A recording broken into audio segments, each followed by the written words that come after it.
Donald Trump. ভারতের ওপর যে ট্যারিফটা 25% ছিল সেটাকে তিনি দ্বিগুণ করে দিয়েছেন, অর্থাৎ 50% ট্যারিফ চাপিয়ে দিয়েছেন ভারতের ওপর।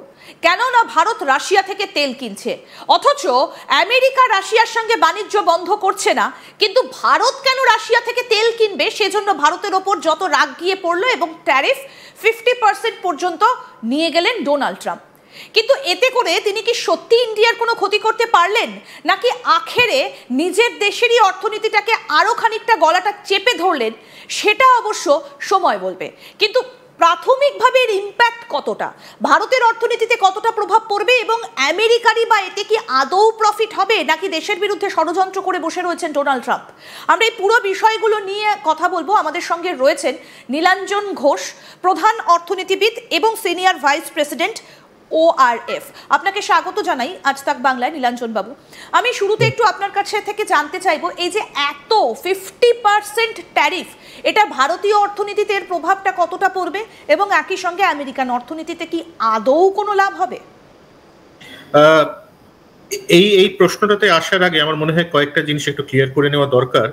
সেটা হচ্ছে যে এই ট্যারিফ বা শুল্ক যেটা নিয়ে কথা হচ্ছে, সেটার ইম্প্যাক্টটা এখন অব্দি ভারতীয় অর্থনীতিতে কি হয়েছে। ভারত যখন ট্যারিফ লাগিয়েছে বা ট্যারিফ এই শুল্কটা কমিয়েছে, আমি যদি দেখি 2000 থেকে 2022 যতগুলো যাদের ইমার্জিং নেশন বলা হয়, ইমার্জিং নেশন মানে যেগুলো উন্নয়নশীল দেশ, সেই উন্নয়নশীল দেশগুলোর মধ্যে সব থেকে বেশি শুল্ক কমানো ইন টার্মস অফ পার্সেন্টেজ বা শতকরা শুল্ক কমানো করেছে ভারত। এবং আমি একটা গ্রাফ দেখাচ্ছি যেটা দেখলে আরো পরিষ্কার বোঝা যাবে জিনিসটা। সেইটাতে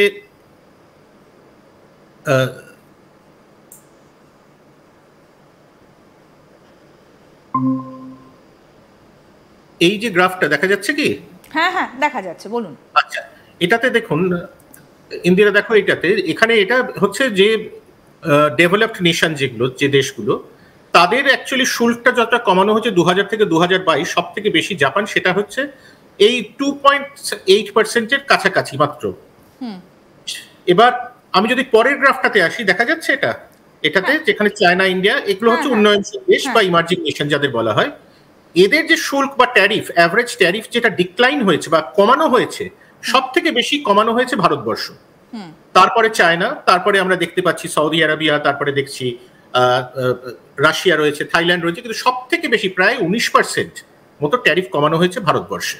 আচ্ছা, পার্সেন্টেজ পয়েন্ট।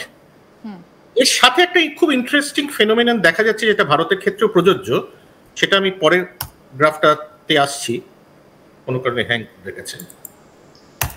হ্যাঁ, সেটা হচ্ছে যে আজকে যখন আমি দেখছি যে সাধারণ মানুষের খরচ করার ক্ষমতা, খরচ বা কনজামশন যাকে বলে, হ্যাঁ, যত এই যে ট্যারিফটাকে কমানো হয়েছে বা ট্যারিফ লিবারালাইজ করা হয়েছে, শুল্কটাকে কমানো হয়েছে, তাতে এই যে পার ক্যাপিটা অর্থাৎ মাথা প্রতি খরচ, মানুষের খরচ করার ক্ষমতাটা মানুষের বেড়েছে, কনজামশন বেড়েছে 2000 থেকে 2022। এবং একটি ইকোনোমেট্রিক অ্যানালিসিসের মধ্যে দিয়ে আমরা দেখেছি যে ট্যারিফ কমানো, এই অ্যাভারেজ ট্যারিফ রেটটা হচ্ছে অন্যতম কারণ এই কনজামশন এবং গ্রোথটা 2000 থেকে 2022-এ বাড়ানোর জন্য।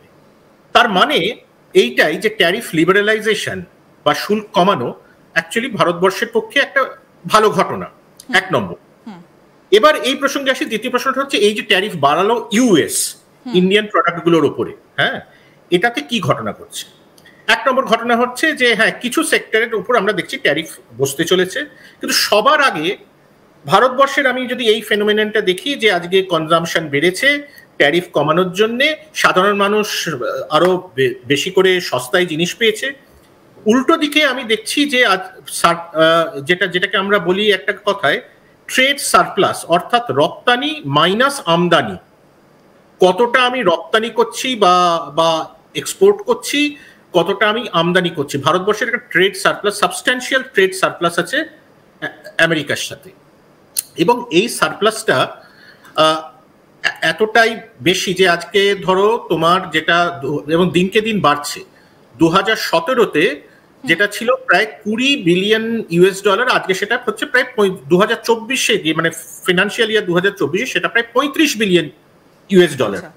কিন্তু ইন্টারেস্টিং হয়েছে যে গত এই 2023 থেকে 2024 ভারতবর্ষের এক্সপোর্ট বা যেটা রপ্তানি ইউএসএ তে সেটা কিন্তু সামান্য কমেছে। সেটা অন্য কারণ। সেটা কারণটা হচ্ছে অ্যাকচুয়ালি অনেক এক্সপোর্টার তখন এই সুয়েজ কানাল এই রুটটা দিয়ে যেটা ওই অ্যাটাক গুলো হচ্ছিল, হাউথি অ্যাটাক গুলোর ভয়তে অনেক সময় তারা এক্সপোর্ট কমোডিটিটাকে ধরে রেখেছিল। কিন্তু এখন ঘটনা এই যে বাড়ানো হলো 50%, কি বাড়ানোর পক্ষে কি হবে? এটাই হবে যে এই যে প্রোডাক্টগুলো, এই প্রোডাক্টগুলোর দাম বেড়ে যাবে। তার মধ্যে কোন কোন প্রোডাক্ট সব থেকে বেশি প্রযোজ্য? অবভিয়াসলি আমাদের গার্মেন্ট, যার একটা মেজর কনজাম্পশন ওখানে হয়, মানে গার্মেন্ট বা মানে কাপড় চোপড়, টেক্সটাইল আর গার্মেন্ট। 2 নম্বর হচ্ছে মেডিসিন, ফার্মাসিউটিক্যাল। 3 নম্বর অটোমোটিভ, মেশিনারি সেক্টর, এইগুলোর ওপরে পড়ছে। কিন্তু এর ওপরে যে ব্যাপারগুলো পড়ছে সেখানে কিন্তু তাহলে আমাদের কি হতে চলেছে? আমরা প্রায় 8 থেকে 9 বিলিয়ন গার্মেন্ট ইউএসএ তে অ্যানুয়ালি এক্সপোর্ট করি। এবার ওরা প্রাইস সেন্সিটিভ ঠিকই, কিন্তু অ্যাট দ্য সেম টাইম এটাও মনে রাখতে হবে যে আজকে এই যে 10 থেকে যে ট্যারিফ ইনক্রিজ হলে এটা দিয়ে ওরা কি শিফট করে যাবে? কোথায় শিফট করবে? দুটো দেশের মধ্যে শিফট করতে পারতো। এই ওরা যে ইম্পোর্ট করছিল গার্মেন্টটা, সেটা একটা দেশ হতে পারতো বাংলাদেশ, যাদের বেসিক্যালি একটা অর্থনীতি প্রায় এই রেডিমেড গার্মেন্টের উপরে দাঁড়িয়ে আছে। কিন্তু তাদের আজকে অর্থনীতির যে অবস্থা, সেই রেডিমেড এটা সম্ভব নয়। শ্রিঙ্ক করে গেছে, এক বছর প্রচুর পরিমাণে শ্রিঙ্ক করে গেছে, এবং এই এক্সেস ডিমান্ড যেটা জেনারেটেড হবে সেটা নেওয়ার ক্ষমতা, সেটাকে কেটার করার ক্ষমতা তাদের নেই। আর একটা দেশ হচ্ছে ভিয়েতনামে কিছুটা মুভ করতে পারে, কিন্তু এখানে একটা অদ্ভুত ফেনোমেনন যেটা আমাদের বুঝতে হবে, যে আমরা কোন ধরনের গার্মেন্ট এখান থেকে এক্সপোর্টেড হয়, সেটা হচ্ছে কিন্তু লার্জলি কটন। ভিয়েতনামে সেই জিনিসটা কিন্তু নেই। সুতরাং যারা ধরো অর্থনীতিতে একটা কথা আছে না, যে প্রাইস ইলাস্টিক, প্রাইস ইলাস্টিক, মানে আমি দামের সাথে আমাকে ডিমান্ড, দাম বাড়লে কি আমার ডিমান্ডটা কমে যাবে? নাও কমতে পারে অনেক ক্ষেত্রে। কিন্তু যদি রপ্তানির পরিমাণটা কমে যায়, তাহলে তো সেটা তো প্রায় রপ্তানি 30 থেকে 40% পর্যন্ত কমে যেতে পারে বলে এখন থেকে একটা আশঙ্কা করা হচ্ছে, যে এই 27 তারিখের পর থেকে, কারণ 27 তারিখ পর্যন্ত সময় দিয়েছেন ডোনাল্ড ট্রাম্প, 27শে অগস্ট পর্যন্ত, তারপর থেকে তো তাহলে কমে যেতে পারে 30 থেকে 40%। সেটা ভারতীয় অর্থনীতিতে একটা প্রেশার আসবে না? প্রথমত যে রপ্তানির পরিমাণ কি আদৌ, প্রশ্ন তো সেইখানেই তুলছি, রপ্তানির পরিমাণ কি আদৌ কমবে এইটা বাড়ার জন্য? এইটা হচ্ছে সবচেয়ে বড় প্রশ্ন। এখন যাদের হয়তো এই চয়েসটা এই দিকে 8 থেকে 9 বিলিয়ন ডলার ইউএস ডলার, সেখান থেকে হয়তো কমতে পারে, হয়তো 5 থেকে 10% হয়তো কমতে পারে, আবার তার থেকে বেশিও কমতে পারে।